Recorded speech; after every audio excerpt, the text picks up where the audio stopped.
Guys, গত ভিডিওতে আমি আমার পূজার অন্য একটা শাড়ি আপনাদের দেখিয়েছিলাম, যেটা ছিল জামদানি শাড়ি। তবে আজকে আমি পূজা উপলক্ষে কিনেছি অন্য আরো একটা শাড়ি আপনাদের সাথে শেয়ার করব।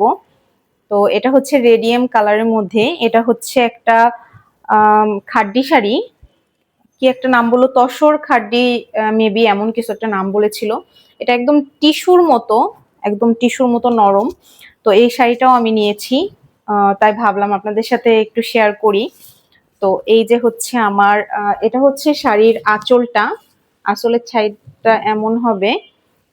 তো শাড়ির ভিতরটা হচ্ছে একদম বেনারসি প্যাটার্নে পাড়টা করা, কিন্তু ভিতরে হচ্ছে আপনার মিনাকারি, ছোট ছোট মিনাকারি করা। এই যে শাড়িটা হচ্ছে রেডিয়াম কালারের মধ্যে আছে, আর পাড়টা হচ্ছে আপনার জাম কালারের মধ্যে। তো শাড়িটা কেমন লাগলো অবশ্যই কমেন্টস করে জানাবেন। এই যে হচ্ছে আপনার পাড়টা, আর শাড়ির ভিতরটা অনেক বেশি সফট, নরম।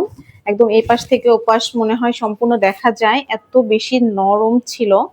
তো আমার কাছে তো শাড়িটা খুবই ভালো লেগেছে। আপনাদের কাছে কেমন লাগলো অবশ্যই কমেন্টস করে জানাবেন। আর পূজার মধ্যে শাড়িটা পরলে তো অবশ্যই আপনাদের সাথে শেয়ার করব। Thanks for watching. Bye bye.